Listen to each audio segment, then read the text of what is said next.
What has happened to Easter over the years and the decades and the centuries is kind of like the same thing that has happened to July 1st in this country of Canada Day. Canada Day is not about the celebration of all things Canada, even though that's what it appears to have become. July 1st is not about colorful fireworks and flags and floats and parades and Parliament Hill. July 1st is actually the celebration of this.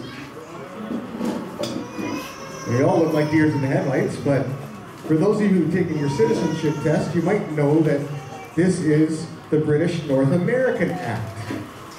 And that is what Canada Day celebrates, the joining of British North American colonies of Nova Scotia, New Brunswick, Ontario, and Canada into a federation of 4 provinces known as Canada Day. You see, July 1st isn't about a day off.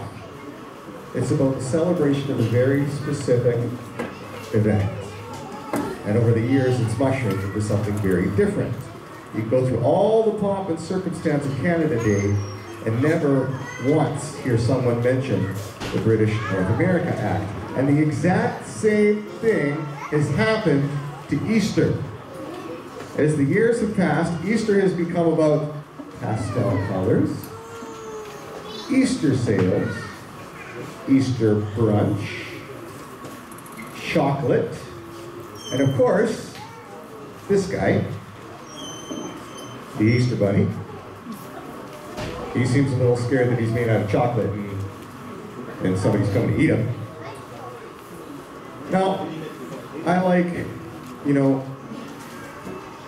gotta tell you this isn't in my notes, but I was looking for a picture of an Easter Bunny to put up there or something like that. And I typed in Easter. Now you would think if I typed in Easter, I would get, a whole bunch of references to Christ. But then you hit images on Google, right? It gives you images. When you type in Easter and then you hit the image button, I got 90 of the first 100 images were of bunnies and chocolates and eggs, and only 10 of a cross. So let's just, for the record, get it out there right now. Today we're kicking culture out of the room and inviting Jesus back in. Okay? All right, so I do like Easter eggs. I like watching my kids go hunting. My daughter is 14. The mystery is all gone. And still, this last week, she told us that she was having an Easter egg hunt. And if we didn't go out and buy the eggs for her, she was going to go and buy them for herself. And if we wanted to have fun with her, we would buy them and hide them for her. Interesting how these kids manipulate you as they get older, right? Anyways, I'm not sure that this bunny here is what Jesus had in mind when it came to Easter. In fact, I know it wasn't. Easter's become a weekend of celebration, a weekend of family get-togethers, and it really isn't that at all. Easter is the celebration of a very specific event without which there would be no Easter, no Easter eggs, no bunnies, no Christianity, and the event is the resurrection of Jesus Christ. See, the church didn't get its start because of all the amazing things that Jesus said or did.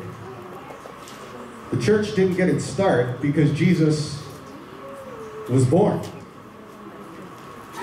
In fact, we wouldn't know a thing about any of that stuff had there not been this specific event we refer to as the resurrection. So today we're going to walk through that story together. And this story is so powerful that many people that I know have come to believe in Jesus simply by reading the story on their own.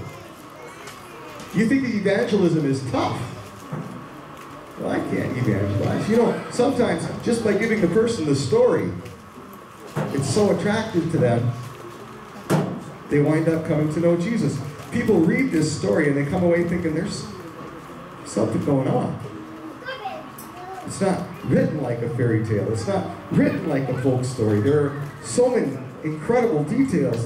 There are 4 different accounts of this story. And strangely enough, there are no heroes in this story. Do you know that none of Jesus' followers expected a resurrection? None of them? In fact, when Jesus died, they all went home or into hiding. That does not sound like a heartwarming movie of the week, now does it?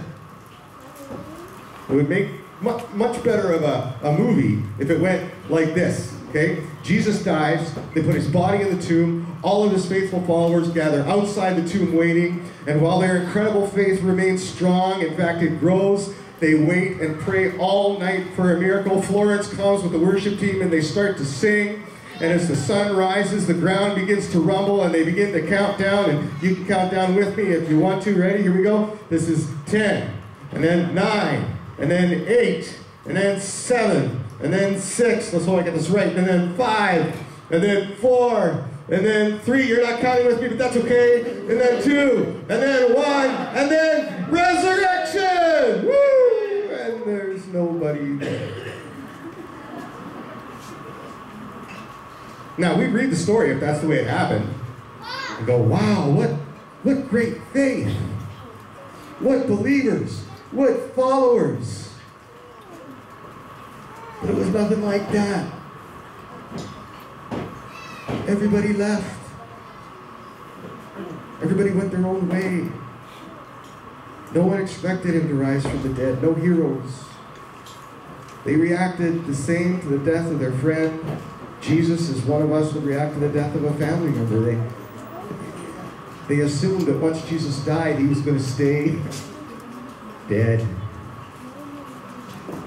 Sure, they saw him do miracles. That walking on the water thing was neat. The whole healing people gig, that was cool too. You know, he was a good teacher, sure. I don't know how he did all the stuff that he did, but we saw him die, and once someone dies, they're dead. That's it, game over. Time to wait for the next big thing. God's gonna send our way. That's what we read in the story. Whoever wrote this story didn't write in any superheroes of the faith. Everyone had lost hope. Everyone had lost hope. Just like we would have. Brother Ted, can you bring me that stool? Right over there. Please.